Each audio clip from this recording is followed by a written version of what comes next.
ये भारतीय जनता पार्टी की ताकत देखिए कि मुझ जैसे पिछड़ी जाति में पैदा हुआ, गरीबी में पला, चाय बेच करके जिंदगी चलाने वाले एक नौजवान को भारतीय जनता पार्टी ने प्रधानमंत्री पद का उम्मीदवार बना दिया। श्री नरेंद्र मोदी ने कभी ये नहीं बताया है कि वह पिछड़े वर्ग में किस जाति से ताल्लुक रखता है। मैं दावे से कहता हूँ आने वाला दशक दलितों का है, पीड़ितों का है, शोषितों का है, वंचितों का है, पिछड़ों का है। श्री नरेंद्र मोदी जो कुछ भी कहता है उसमें अधिकांश झूठ, धोखा व छल कपट आदि ही भरा होता है। उनको तो परेशानी हो रही है। ये भाजपा वाले, इनको तो हम बनिए ब्राह्मण की पार्टी कहते थे, और ये पिछड़ी जाति के लड़के को उन्होंने प्रधानमंत्री घोषित कर दिया। चौंक गए हैं, चौंक गए। हम भी चौंक गए। नमस्कार, मैं रविश कुमार। 2014 के चुनाव में एक दिलचस्प राजनीतिक और वैचारिक दावेदारी अंगड़ाई ले रही है। पिछड़े और दलित जनाधार के नेतृत्व को समाजवादी मोर्चे से निकालकर हिंदुत्व या राष्ट्रवादी जद में लाने की कवायद तेज हो गई है। विकास की शान पर जाति की धार तेज की जा रही है। शुरुआत बीजेपी के नेताओं ने मोदी को पिछड़ा बताकर की और अब खुद मोदी बिहार, यूपी की रैलियों में पिछड़ा बताने लगे हैं खुद को। लेकिन ऐसा नहीं है कि इस चुनाव में विकास नहीं है, बिल्कुल विकास है, मगर वो सिर्फ विकास नहीं है, वो विकास यादव है, विकास पासवान है, विकास सिन्हा है, विकास पांडे है, विकास प्रसाद है, विकास झा है, विकास जाटव है, विकास जाधव है, विकास मांझी और विकास सांगवान है। एक तरफ भारत महान, दूसरी तरफ जाति की दुकान, बाकी तो जो है सो है ये है। इस त्वरित टिप्पणी में एक अति त्वरित उप टिप्पणी जो जातिवादी राजनीति को हेय नजर से देखते हैं, उन्हें इस बात का इल्म होना चाहिए कि जातिवादी समाजवादी उभार ना होता तो भारतीय लोकतंत्र का विस्तार नहीं होता। इसी जातिवादी राजनीति ने सत्ता पर नियंत्रण का चक्र घुमा दिया। इस प्रक्रिया में पिछड़ी दलित जातियों में सत्ताधारी वर्ग भी बना। अब यह चक्र नहीं, पठार बन गया है। बीजेपी इसी पठार पर विकास और मोदी की जाति के दम पर दावेदारी कर रही है। आखिर नरेंद्र मोदी पिछड़ी जाति की पहचान पर क्यों जोर दे रहे हैं? केरल जाकर अपने राजनीतिक विरोध को दलितों के साथ हुए छुआछूत से क्यों जोड़ देते हैं? लखनऊ की रैली में कहते हैं बीजेपी ने एक पिछड़ी जाति के उम्मीदवार को प्रधानमंत्री का दावेदार बनाया। मुजफ्फरपुर में पासवान के साथ पहली रैली करते हुए कहते हैं कि आने वाला दशक पिछड़ी और दलित जाति के विकास का होगा, विकास का। बीजेपी को ब्राह्मण बनियों की पार्टी कहते थे, पिछड़े को पीएम का उम्मीदवार घोषित कर दिया। मोदी सपा बसपा की राजनीति के विनाश का ऐलान करते हैं, दूसरी तरफ खुद को पिछड़ा बताते हैं। क्यों? दूसरी तरफ इलाहाबाद की रैली में मुलायम अपने मंत्री मनोज पांडे के पांडे होने पर खास जोर देने लगे। मायावती और मुलायम दोनों ब्राह्मण सम्मेलन करते हैं तो दावेदारियां दोनों तरफ से हो रही हैं। उदित राज बीजेपी में आकर कहते हैं कि बीजेपी दलित विरोधी नहीं है, सोशल ऑडिट होना चाहिए कि बीएसपी ने दलितों के लिए किया क्या।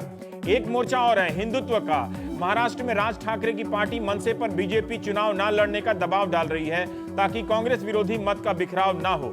ये और बात है कि शिवसेना नाराज हो गई है और एनसीपी नेता आर पाटिल ने हमला बोला है कि राज ठाकरे से मदद मांगने वाली बीजेपी यूपी बिहार में क्या मुंह दिखाएगी। नितिन गडकरी का राज ठाकरे से मिलना बता रहा है कि मोदी आत्मविश्वास से भरे हैं। वे पासवान को मिला लेते हैं तो प्रवासियों के खिलाफ भैया भगाओ अभियान चलाने वाले राज ठाकरे को भी साधने लग जाते हैं। बिहार में बीजेपी के नेता पासवान से हाथ मिलाने के बाद इस घटना को भी करीब से देख रहे होंगे। नीतीश लालू की भी नजर तो होगी ही। वैसे पासवान से तालमेल पर नाराज होकर मोदी की रैली में नहीं जाने वाले सीपी ठाकुर, अश्विनी चौबे और गिरिराज सिंह जैसे बड़े नेता नमो चाय चर्चा में आज शामिल होने के लिए भेज दिए गए। बीजेपी ने पहले भी सोशल इंजीनियरिंग का प्रयोग किया था जब पार्टी हिंदुत्व के उभार के साथ अपना विस्तार कर रही थी। गोविंदाचार्य, उमा भारती, कल्याण सिंह जैसे बड़े नेता इसका चेहरा थे। तब भी अटल जी और आडवाणी ने प्रधानमंत्री पद की उम्मीदवारी के वक्त ना तो अपनी जाति बताई, ना जात के नाम पर वोट मांगा। लेकिन मोदी ने पिछड़ा कार्ड खेलकर पिछड़ों को पहले से बड़ा सपना दिखा दिया है कि इस बार पिछड़ा प्रधानमंत्री हो सकता है। यही नहीं, पिछड़ा नेतृत्व समाजवादी जमीन से ही उभरेगा या राजनीति का अंतिम सिद्धांत नहीं है। यही काम कांग्रेस भी कर रही है। जाटों को आरक्षण देकर जाट पिछड़ा राजनीतिक संबंधों में अपनी जगह तलाश रही है तो बिहार में लालू यादव से हाथ मिलाकर यादव मुस्लिम वोट का गणित सेट कर रही है। नीतीश या मुलायम दोनों ने जिस अति पिछड़ा समीकरण की खोज की थी, मोदी ने वहां पर भी हाथ रख दिए हैं। यह सब लिख ही रहा था कि अचानक टीवी पर आकर मायावती नरेंद्र मोदी पर सीधा हमला करने लगी। ऐसा लगा कि दलित पिछड़े पर मोदी की दावेदारी का जवाब देने आई है। उन्होंने कहा कि नरेंद्र मोदी देश में पिछड़ों को लुभाने के लिए इस बात का भी जगह जगह प्रचार कर रहे हैं कि वो पिछड़ा वर्ग का आदमी है, लेकिन इस मामले में श्री नरेंद्र मोदी ने कभी ये नहीं बताया कि वो पिछड़े वर्ग में किस जाति से ताल्लुक रखते हैं। इस प्रकार इन सब बातों से हमें यही प्रतीत होता है कि नरेंद्र मोदी जो भी कहते हैं उसमें अधिकांश झूठ, धोखा एवं छल कपट आदि भरा है। मोदी के दलित पिछड़े वर्ग की दावेदारी पर मायावती ने सीधी टक्कर ली है। इसीलिए आज प्राइम टाइम में चर्चा है कि क्या अगला पिछड़ा नेतृत्व बीजेपी की हिंदुत्व राष्ट्रवादी जमीन से निकलेगा? क्या मोदी का यह पिछड़ा कार्ड पिछड़ों को नीतीश, मुलायम, लालू जैसे नेताओं से अलग कर देगा? अगर यह हुआ या यह हो रहा है तो राजनीति टीवी में नहीं, जमीन पर देखिए जहां यह हो रहा है। प्राइम टाइम तो बस टाइम पास है। हमारे साथ हैं अभय कुमार दुबे, एडिटर CSDS, मनोज झा हैं प्रवक्ता आरजेडी के, रामेश्वर चौरसिया जी हैं बीजेपी के नेता, सुधींद्र भदौरिया जी सदस्य हैं बीएसपी के, PL पुनिया साहब हैं, आप कांग्रेस सांसद तो हैं ही। रामेश्वर जी, आपसे ही मैं चर्चा चाहता हूं कि अटल जी ने कभी नहीं कहा कि वो इस जाति के हैं, आडवाणी जी ने कभी अपनी जाति नहीं बताई, मोदी पिछड़ा क्यों कर रहे हैं? देखिए, उसके साथ उन्होंने ये भी बोला जो हम पर आरोप लगते थे, ब्राह्मण और बनियों की पार्टी, जब हम लोग भी आए थे ही आरोप लगते थे। और जिस तरह से आप देखिए जात और धर्म बांट की राजनीति भी यहाँ होती है। सब आप नरेंद्र भाई की बात कर रहे हैं, पिछड़ा तो हम भी तब जाने जब हम गुजरात चुनाव में गए तो पेपर में हमने पढ़ा। तो जनरली जब आदमी बड़ा होता है तो पेपर वाले और चर्चा हो ही जाती है, लोग लिखने ही लगते हैं, जाति तो छुपती नहीं है। मुझे सुन लीजिए, मुझे भी कोई नहीं जानता था, मैं यहाँ 15 साल से राजनीति कर रहा था कि मैं चौरसिया हूँ, लेकिन जब चुनाव लड़ने गया तो इसी पेपर ने प्रचारित किया कि मैं चौरसिया हूँ। तो ये एक स्वाभाविक है, जिस जाति में आप पैदा हुए वो नहीं छुपा सकते। और लोगों का तो मैं मान लीजिए हम लिख रहे हैं वो अलग बात है, वो खुद कह रहे हैं। देखिए, राजनीति में सब कुछ मैं मानता हूं कि वार एंड पॉलिटिक्स में सभी हथकंडा अपनाने पड़ते हैं, जो आपने अभी दिखाया। मैं सफाई से आपको बता देता हूं, ईमानदारी का मैं देखिए आज नहीं, आज क्या हो रहा है, आप चले जाइए यूपी में, बिहार में MY समीकरण, तब तक किसी ने सवाल नहीं उठाया। अभी चले जाइए, जाति को जाति में बांटा गया, देख लीजिए, दलित है, वो तो मैंने कहा भी कि वो लोग क्या कर रहे हैं। ठीक है, लेकिन आप लोग तो राष्ट्रवादी राजनीति करते हैं। दलित को महादलित को या बैकवर्ड फर्स्ट, मुझे ये बता दीजिए। दलित को महादलित में भी बांटा गया। मैं मानता हूं कि ये उनके कहने का सारी मतलब लबोलबाबे है, वही बता रहा हूं, लबोलबाबे है कि देखिए इस नाम पर पिछड़े हुए लोगों को ऊपर लाना है, समाज के मुख्य धारा में लाना है। क्यों कि सिर्फ है पिछड़ी जाति के लोग पिछड़े नहीं। देखिए, जब मैं मुस्लिम रिजर्वेशन की बात करता हूं तो आप कहते हैं कि नहीं, हम सबका विकास करेंगे, सबका भला हो जाएगा। ठीक है, जब सबका करना है, आप एक राष्ट्रवादी विचारधारा वाली पार्टी के नेता हैं, उसी पर आ रहा हूं। उन्होंने कहा एक इंडिया फर्स्ट का नारा दिया। तो मैं ये जानना चाहता हूं, इंडिया फर्स्ट से आप जब यूपी बिहार में जाते हैं तो ये बैकवर्ड फर्स्ट क्यों हो जाते हैं? देखिए, बैकवर्ड फर्स्ट इसलिए होता है कि बिहार बैकवर्ड स्टेट है, यूपी बैकवर्ड स्टेट है। सच्चाई ये नहीं है कि उस जाति पर सिर्फ बोल रहे हैं। स्पेशल स्टेट वाला डिबेट नहीं कर रहा हूं। सुन लीजिए, मैंने उसकी बात कास्ट वाला बता रहा हूं। बैकवर्ड, देखिए उन्होंने क्या बोला, शोषित, पीड़ित, दलित सबका विकास होगा और सब वही राजनीति। आप कह रहे हैं, ये कह रहे हैं कि 10 साल चलेगी। मैं पूछता हूं, अभी यूपी बिहार में 15 साल से कौन राजनीति हो रही है? आप हमें बताइए। यूपी बिहार में 15 साल ये नहीं कह रहा कि आप गलत कर रहे हैं या सही कर रहे हैं, मैं इस पे नहीं सवाल कर रहा हूं। मैं तो कह रहा हूं कि वो भी यही कर रहे हैं। मैं तो खुद कह रहा हूं कि क्या पिछड़ा नेतृत्व सिर्फ समाजवादी नेतृत्व से उभरेगा, है ना?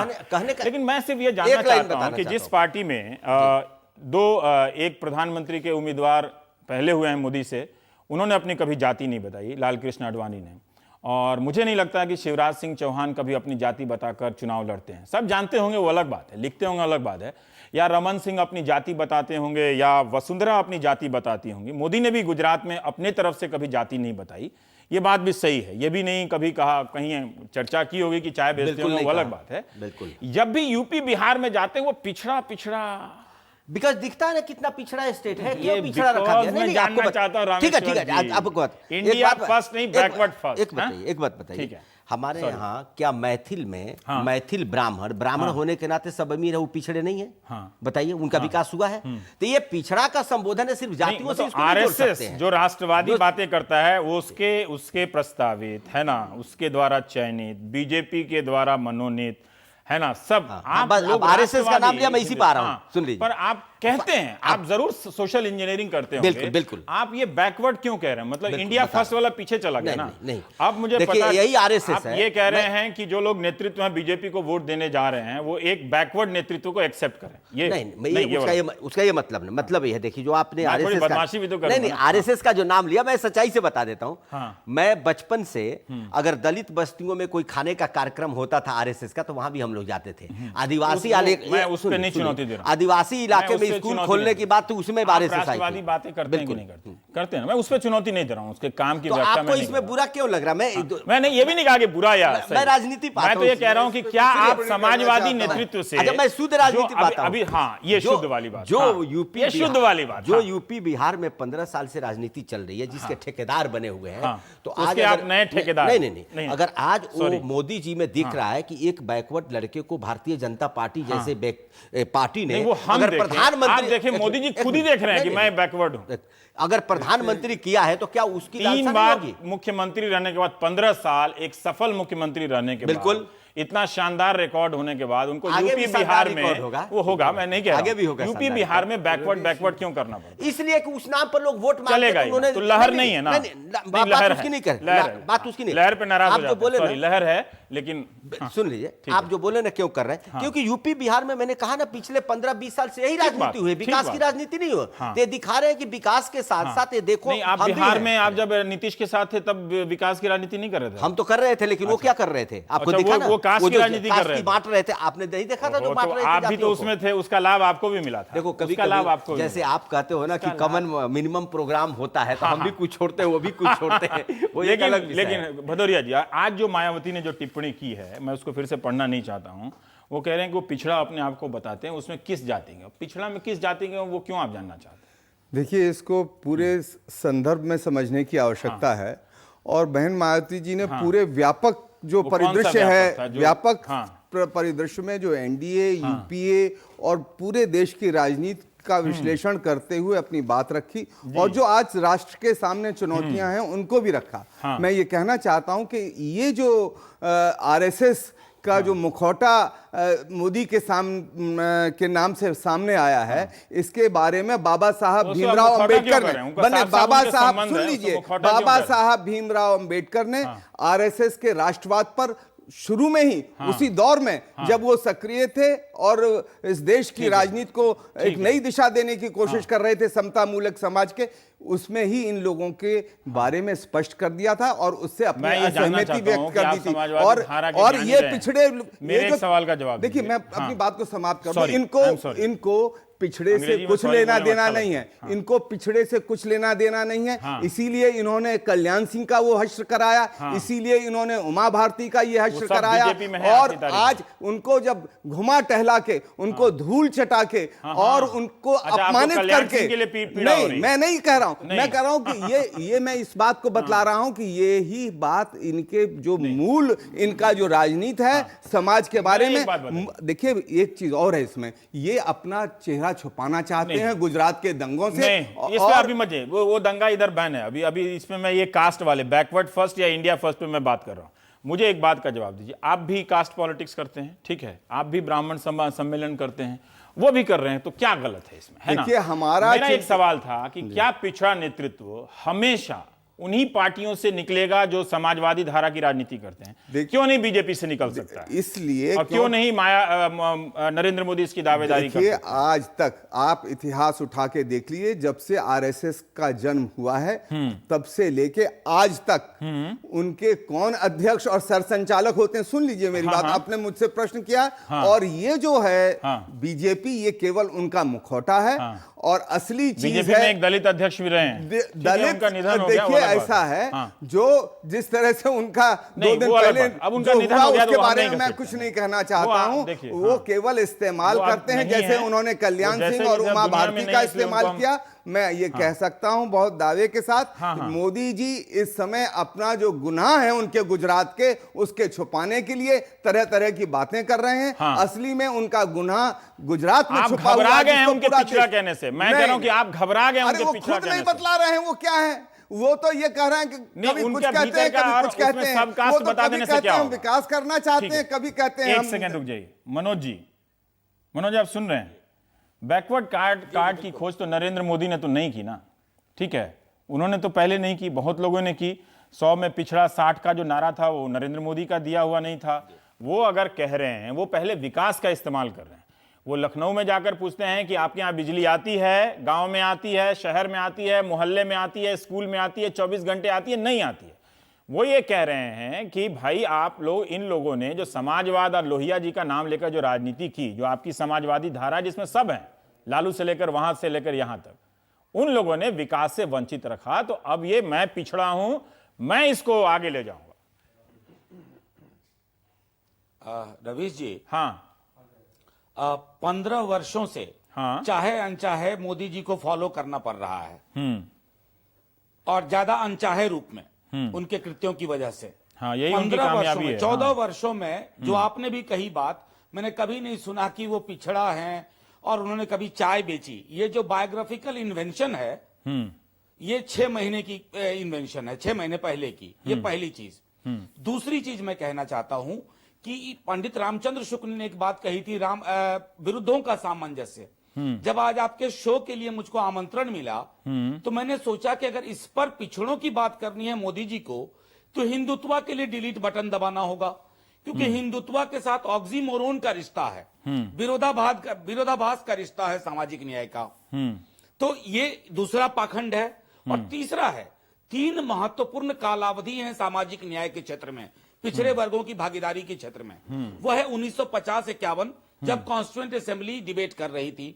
दूसरा है 66-67 जब संयुक्त विधायक दल की सरकारें गैर कांग्रेसवाद में अलग अलग समूहों का प्रतिनिधित्व तय कर रही थी। हाँ। और तीसरा है 90-91 जिस दौर में हम और आप सब लोग छात्र थे और बहुत गंभीरता से देख रहे थे। आप सिर्फ ये देख लीजिए कि उन क्षणों में, उन कालों में इनकी क्या भूमिका थी। या तो प्रतिरोध की भूमिका थी या ढुलमुल रवैये की भूमिका थी। आरक्षण का विरोध कर रहे थे, आप ये कह रहे हैं ना, साफ साफ कहिए ना, ताकि चौरसिया जी को बोलने का मौका मिला। आप ये कह रहे हैं कि आरक्षण के विरोध में थे, मंडल के विरोध में। बिल्कुल थे साहब, बिल्कुल विरोध में थे। और ये जो रामशिला पूजन को इन्होंने पोजीशन किया, वो कहीं न कहीं इन सामाजिक समूहों की जो भागीदारी का सवाल था, उस पर खतरे की घंटी के रूप में किया। हाँ। और अगर आज ये पिछड़ा की बात कह रहे हैं, हाँ। तो मुझको इसमें, मैं इसको संशय की दृष्टि से देखता हूं, क्योंकि कहीं ना कहीं उनको लगता है कि कोई और कार्ड नहीं चल रहा। और जहां तक है, जब आप कह रहे थे कि जातिवादी राजनीति और लोग भी खेले, देखिए जातिवादी राजनीति और पिछड़ों की भागीदारी, ये रिप्रेजेंटेशन में लोग अक्सर कहते हैं कि ये जातिवादी है। ये जातिवादी नहीं है। हम सिर्फ एमओआई की पार्टी नहीं है रवीश जी, मैं नहीं होता यहां, कई और सामाजिक समूह हैं और उन सामाजिक समूहों का एक प्रगतिशील राजनीति से यही दावा बीजेपी भी करती है। यही बीजेपी, नरेंद्र मोदी ने कहा कि वो ब्राह्मण बनियों की पार्टी कहा जाता था। आज देखिए कि उनके दलित और पिछड़ों का नेतृत्व है, एक पिछड़े को पीएम का दावेदार बनाया है। और वो बड़ा एक इंटरेस्टिंग लाइन इस्तेमाल कर रहे हैं कि ये हमारा परिवार बढ़ रहा है। मैं रामविलास जी का, भाई चिराग का, मतलब चिराग पासवान भी उनके भाई है, इंटरेस्टिंग, भाई चिराग का, उपेंद्र कुशवाहा जी का और उनके सभी साथियों का एनडीए परिवार में स्वागत करता हूं। रवीश जी, आप लोग चौंक गए हैं, ये मोदी जी कह रहे हैं कि आप लोग चौंक गए हैं। वो कह रहे हैं लिख कर रखिए, आने वाला दशक, 60 साल बीत चुके हैं मित्रों, आने वाला दशक हिंदुस्तान में दलितों का, पिछड़ों का, आदिवासियों का और वंचितों के विकास का दशक होने वाला है। जल्दी कहिए, मैं पूनिया जी के पास जाना। वो तो होगा, हाँ, वो होगा, लेकिन वो मोदी जी के बावजूद होगा। हाँ। पहली चीज। दूसरी बात, अच्छा, राजनीतिक दलों के पास कंप्यूटर की तरह डिलीट बटन नहीं होता कि वो अपनी पुरानी पृष्ठभूमि, अपने पुरानी कही गई चीजों को डिलीट बटन से दबा दे। तो ये एक बहुत बड़ा मसला है मोदी जी के सामने। ठीक। और तीसरी चीज है, हाँ, जो, हेलो, हाँ कह लीजिए सर। हाँ, मैं तीसरी चीज जो कह रहा हूं कि ये पूरी जो राजनीतिक पोस्चरिंग हो रही है ना, हाँ, वो कहीं ना कहीं एक भयावह दिशा की ओर संकेत कर रही है। हाँ, कि एक पॉलिटिकल पार्टी के रूप में भाजपा अपना लोकस तय नहीं कर पा रही है और ये खतरनाक है। ठीक है पुनिया साहब, हम ये जानना चाहते, आते हैं बारी बारी से, जो पुनिया साहब हैं वो भी, उनको भी शामिल कर लेते हैं। पुनिया साहब, नरेंद्र मोदी, एक सिंपल सवाल उठते हैं, आप जिस उत्तर प्रदेश से आते हैं, वहां जाते हैं तो पहले ये कहते हैं कि वहां विकास नहीं है, ठीक है, वहाँ बिजली नहीं है। बिहार में भी जाते हैं तो इस तरह की कमियों का वो उजागर करते हैं और जिन बातों को कहते हैं उसी का समानांतर वो अपने गुजरात से उदाहरण देते हैं। वो तथ्य पे आप चुनौती दे सकते हैं कि वहां हुआ है कि नहीं हुआ, ये पब्लिक के डिबेट में है, ठीक है, ये दोनों पॉइंट ऑफ व्यू। लेकिन जब वो कह रहे हैं कि आप लोगों ने दलितों की राजनीति की, बीएसपी ने की, लेकिन बीएसपी के और या समाजवादी पार्टी के जातिगत राजनीति से या आपकी राजनीति से कोई लाभ नहीं हुआ, वो दावेदारी कर रहे हैं क्योंकि ये मौका आपने उनको दिया है। देखिए, भारतीय जनता पार्टी और आरएसएस ये पिछड़ा कार्ड खेलने का ये एक स्ट्रेटेजी के रूप में है। और पहले आप ही चर्चा हो रही है कि नरेंद्र मोदी पहले से एक पब्लिक लाइफ में है, चीफ मिनिस्टर पिछले 10 साल से हैं, फिर आगे ये बने हैं, और कभी भी ये नहीं आया कि ये पिछड़ी जाति से संबंध रखते हैं और इनका चाय बेचते थे और चाय बेचने से इतना तगड़ा संबंध है। ये केवल स्ट्रेटेजी के तहत हुआ, वरना मैं पूछना चाहूंगा इन्होंने किस पिछड़े व्यक्ति को आगे बढ़ाने का काम किया? कभी किसी को नहीं आपने किया। अपने काम में और एक ये छोटा सा सही है। उदाहरण देता हूं, ज्यादा मैं इनके बारे में नहीं जानता हूं। इन्होंने 3 राज्यसभा के सदस्य भेजे हैं, एक टुंडिया हैं, एक जो धार्मिक नेता हैं जो दलित समुदाय के हैं उनको भेजा है, और गोहिल हैं जो मछुआरे समुदाय से आते हैं और उनको राज्यसभा में भेजा। अभी ताजा, बाकी का मैं नहीं जानता हूं। ये उन्होंने राज्यसभा, ठीक बोल रहा हूं कि नहीं? नहीं, हाँ। ये तो मैं कह ही रहा हूं। हाँ। ये तो मैं कह ही रहा हूं। हाँ। अब ताजा इन्होंने स्ट्रेटेजी के तहत ये सब कुछ किया है। पहले भी और भेजा उसकी होगा पर पुष्टि मालूम नहीं करने है के लिए मुझे। ये सब हाँ। पूरा ये सब पूरा किया है। हाँ। नहीं, मैं बता रहा हूं। हाँ। अब आप ये बताइए, पहले इन्होंने कभी किसी भारतीय जनता पार्टी ने ये सही कह रहे हैं कि ब्राह्मण बनियों की पार्टी रही है, वास्तव में है, क्योंकि बाकी किसी दलित को, किसी पिछड़े को आगे नहीं बढ़ने दिया। वरना तो इनके किसी राज्यों में या केंद्र में कोई भी पिछड़ा व्यक्ति नहीं है, कोई भी दलित नहीं है। दलितों में जो आगे बढ़ने के जो पहले थे वो कहां गए? कहीं दिखाई नहीं देते। इसीलिए इनको अब नरेंद्र मोदी आए हैं, मेरी तो बात वो अपना आत्मविश्वास, मेरी बात सुन लीजिए, मेरी बात तो सुन लीजिए। तो इसको एक मुख्य मुद्दा बना के आप हैं तो हम उसमें कोई आपत्ति नहीं है।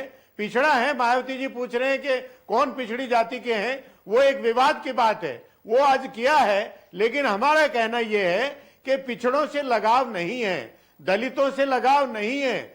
बंगारू लक्ष्मण को इन्होंने बड़ी मुश्किल से राष्ट्रीय अध्यक्ष एकदम बता दिया, लेकिन उन्हीं को इन्हीं की स्वीकार कर रहे हैं, इन्हीं की पार्टी की साजिश करके वो तो कहते थे कि उनको तो परेशानी हो रही है, उनको में आप नीतीश को भी शामिल कर लीजिए, लालू को भी कर लीजिए, खुद को भी कर लीजिए और मायावती को भी कर लीजिए, कि भाजपा वाले उनको तो ये परेशानी हो रही है कि हम बनियों ब्राह्मणों की पार्टी कहते थे भाजपा को, ये पिछड़ी जाति के लड़के को उन्होंने प्रधानमंत्री घोषित कर दिया।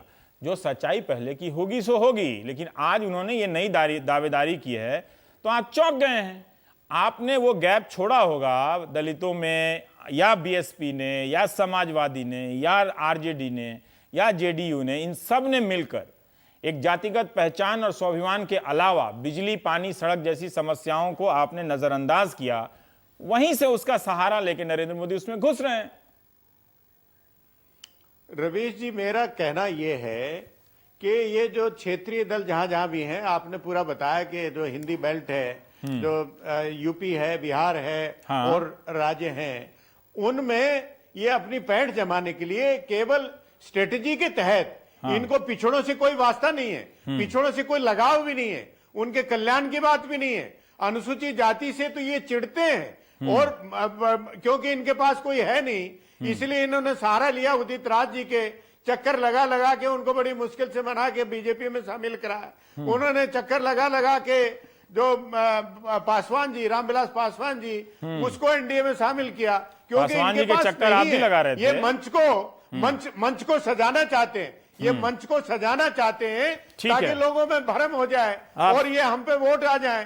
तो ये केवल स्ट्रेटेजी के तहत, वरना इन जातियों का, छोटी पिछड़ी जातियों का, दलितों का कल्याण भारतीय जनता पार्टी में कतई नहीं है। मेरा ये कहना है। एक जनरल बात है, वो जनरल बात है, अब सबने भरपेट बोल दिया, स्पेसिफिक बात है। जो ये जो स्ट्रेटेजी के तहत जो लेके आए हैं, जो आप एक ही बात भाई, वो एक तरफ ये भी कह रहे हैं कि आपकी पार्टी में कोई दलित प्रधानमंत्री घोषित कर दीजिए, आपकी पार्टी में आप अपनी पार्टी से कोई पिछड़ा प्रधानमंत्री घोषित कर दीजिए, वो अलग बात है ना। मैं चौरसिया जी से एक सवाल, हमारे यहाँ ये वाला टफ क्वेश्चन है जरा सा, बहुत महत्व, जी बता दें। नहीं, ये क्वेश्चन नहीं पूछे ना। आपके यहां तो दलित पिछड़ी जाति से तो कोई नहीं होगा प्रधानमंत्री का उम्मीदवार। नहीं, आप किससे पूछ रहे हैं? मुझसे? आप ही से पूछ रहा था। राहुल गांधी है ना, दलित पिछड़े दोनों। नहीं, मेरा ये कहना है कि पार्टी में नहीं, इसमें हंसने की कोई बात नहीं है। नहीं, हमारे यहाँ मुझे ये बता दीजिए, हमें ये बता दीजिए कि हमारे यहाँ जितने इंपॉर्टेंट लोग हैं जो महत्वपूर्ण पदों पे हैं आज, जो स्पीकर हैं हमारे, जो दलित हैं, जो होम मिनिस्टर हैं, leader of the house Lok Sabha, वो दलित हैं, मुकुल वासनिक हैं, कुमारी शैलजा हैं। आप हमको बता दीजिए, खड़गे जी हैं, आप वो सिर्फ पीएम वाले पोस्ट पर अंतर हमारे करेंगे। पीसीसी प्रेसिडेंट हैं, कहाँ हैं मुझे बता दें, भारतीय जनता पार्टी में बता दें। आप भी हैरान हुए कभी अटल बिहारी वाजपेयी ने उसी उत्तर प्रदेश में जब वो चुनाव लड़ रहे थे तो किसी ने इसी कार्यक्रम में एक संस्मरण सुनाया था, जब हम वंशवाद पे चर्चा कर रहे थे तो अटल जी ने जाके कहा कि मुझे तो कभी यकीन नहीं होता कि गरीब मास्टर के बेटा कभी प्रधानमंत्री भी बनेगा। और तब काफ़ी लखनऊ में उस रैली का माहौल काफ़ी गमगीन हो गया था। पर उसी जातिवाद की ज़मीन पर अटल बिहारी वाजपेयी ने कभी अपनी जाति नहीं बताई, आडवाणी ने कहीं भी जाति नहीं बताई, वो हम सब लिखते रहे, मीडिया लिखता रहा। नरेंद्र मोदी की जाति बताने पर आप कोई विरोधाभास देखते हैं कि नहीं देखते? मुझे तो कोई स्ट्रेटेजी से आगे मैं उस संभावना की बात करता हूं कि उन्होंने पहली बार, मुझे लग रहा है कि समाजवादियों का जो दावा था पिछड़ा नेतृत्व पे, उसे तोड़ दिया। अभी रिजल्ट नहीं आया लेकिन उसमें एक दावेदारी की है कि हम भी हैं बैकवर्ड लीडर। मैं तो जो राजनीतिक अलंकार शास्त्र है उसका सहारा लिए बिना मैं एक सीधे समीकरण की तरफ आपका ध्यान खींचूंगा। अच्छा। जब समाजवादी परंपरा से आई राजनीतिक ताकतों के तहत पिछड़े वर्ग की एकता होती है तो सत्ता भाजपा के हाथ से निकल जाती है। जैसे ही भाजपा इस एकता को तोड़ती है और उसमें से गैर यादव और गैर जाटव वोटों को अपनी ओर खींचती है, अपने झंडे के तहत लाती है, वैसे ही सत्ता भाजपा के पास जाती है। आप पिछले 20 साल के वोटों का आंकड़ा उठा के देख लीजिए, आपको हर जगह ये समीकरण दिखाई पड़ेगा। और जनसंघ के जमाने से, दीनदयाल उपाध्याय के जमाने से भारतीय जनता पार्टी का ये संघर्ष रहा है लगातार कि किस तरीके से गैर यादव पिछड़ों को अपने पक्ष में गोलबंद करें। इसके लिए बहुत सुचिंतित रूप से उन्होंने रणनीति चलाई है। इस रणनीति से भाजपा केवल एक बार हटी है, अटल बिहारी वाजपेयी के नेतृत्व में, जब उन्होंने कुछ भाजपा के अंदर जो ब्राह्मण नेता थे, अटल बिहारी वाजपेयी की शह से उन्होंने तमाम पिछड़ों को धकिया के किनारे किया और पार्टी छोड़ देने से मजबूर किया या उन्हें पार्टी से निकाल दिया। मैं उमा भारती सोशल इंजीनियरिंग वाली बात नहीं, मैं बता रहा हूं, कल्याण सिंह के साथ भी ये किया गया। काफी बुरी हालत उस दौरान अटल जी जाते जाते ये गारंटी कर गए कि आगे 10-15 साल तक भाजपा सत्ता में ना आ पाए। ये कोई भाजपा वाला इस बात को नहीं कहेगा, लेकिन भाजपा पिछले 10 साल से सत्ता में बाहर है। इसलिए बाहर है कि द्विज जातियों का और गैर यादव पिछड़ों का जो गठजोड़ दीनदयाल उपाध्याय ने बनाया था 60 के दशक में, 70 के दशक में, 80 के दशक में, वो गठजोड़ उत्तर प्रदेश में बुरी तरीके से बिखर गया। आज नरेंद्र मोदी की पूरी कोशिश ये है, और इसमें वो काफी कुछ कामयाब होते हुए भी मुझे लग रहे हैं, कि उस गठजोड़ को दोबारा से जीवित किया जाए। एक हिंदुत्व पार्ट 2 का दौर है। देखिए, हिंदू एकता, जब भाजपा कहती है हिंदू एकता, उसका क्या मतलब होता है? उसका मतलब होता है द्विज जातियों का और गैर यादव पिछड़े वर्गों का गठजोड़। यही हिंदू एकता की व्यवहारिक परिभाषा है। इसके अलावा और कोई हिंदू एकता की परिभाषा नहीं है। उसमें उनको कामयाबी मिल रही है ना? काफी बड़े, उत्तर प्रदेश में तो कम से कम मिल रही है कामयाबी। एक चतुराई कर रहे हैं, जातिवादी राजनीति की जगह उनको विकास की कमियों की जगह एक चतुराई रणनीतिक स्ट्रेटेजी भर है। देखिए, कल्याण सिंह का उपाध्यक्ष बनाना, मुझे एक बात है कि अगर मुलायम सिंह ये करते हैं या लालू ये करते हैं तो उनको हम चाहे जो भी जाने, एक जातिवादी राजनीति के तौर पर देखते हैं। जातिवादी राजनीति तो सभी लोग करते हैं, है ना? यही नरेंद्र मोदी को कास्टिस्ट पॉलिटिक्स कहा जाएगा। सब लोग जातिवादी राजनीति करते हैं। अटल बिहारी वाजपेयी जब अपनी जाति नहीं बताते तो उसका एक अलग कारण है, आडवाणी जब जाति नहीं बताते उसका दूसरा कारण है। अटल बिहारी का कारण यह है कि ब्राह्मण को इस देश में अपनी जाति बताने की जरूरत नहीं होती है। नंबर एक बात, किसी ब्राह्मण नेता को जरूरत नहीं होती है जाति बताने की। उनके नाम के पीछे वाजपेयी लिखा हुआ है, जाति बताने की क्या जरूरत है? मतलब मोदी की जाति रहस्यमय है। भाई मोदी, उत्तर प्रदेश में मोदी का मतलब होता है वैश्य जाति के व्यक्ति, जो कि उत्तर प्रदेश में पिछड़े वर्ग में नहीं आता। ये जानने बिहार में मोदी का मतलब होता है पिछड़े, नहीं, हिंदुस्तान जटिल जगह है। बिहार में मोदी का मतलब होता है पिछड़े वर्ग का व्यक्ति है। गुजरात में मोदी का मतलब है पिछड़े वर्ग का व्यक्ति, तो उसका मतलब दूसरी। अच्छा, अडवाणी को जाति बताने की इसलिए जरूरत नहीं पड़ती, उनको जाति बताने से कोई लाभ नहीं होने वाला है। तो सीधी बात ये है। तो ये स्थिति है। इसलिए उनके स्मार्ट शहर बनाने वाले उनके जाति न बताना, इससे कोई प्रभावित होने की आवश्यकता नहीं है। लेकिन मायावती के इस पर टिप्पणी चाहता हूं, इससे पहले चौरसिया जी बेचैन हो रहे हैं एक दूसरे राउंड में कि मायावती क्यों जाति पूछ रही हैं। देखिए, पिछड़ा कह दिया काफी है। हाँ, मैं फिर से एक बात कहूंगा कि भाजपा के अंदर कोई भी प्रभावी यादव नेता नहीं है। इसी तरह भाजपा के अंदर कोई प्रभावी जाटव नेता नहीं है। हाँ। माया उन्होंने गैर जाटवों को अपनी ओर खींचा है। उदित राज कौन है? वो गैर जाटव दलितों के नेता होने की कोशिश करते हैं। इसी रामविलास पासवान कौन है? वो भी गैर जाटव दलितों के नेता हैं। ठीक है, उनको अपनी ओर खींचा है क्योंकि जाटव नेता उनके साथ नहीं आएंगे, यादव नेता उनके साथ नहीं आएंगे। ये एक राजनीतिक व्यवहारिक सत्य है। और मायावती के सामने यही बड़ी चुनौती है कि उनको ये दिखाना है कि ये सब जो जाटव, ये जो दलित नेता हैं, ये सब शो केस वाले हैं। इनमें से कोई किसी में दम नहीं है वोट खींच के लाने।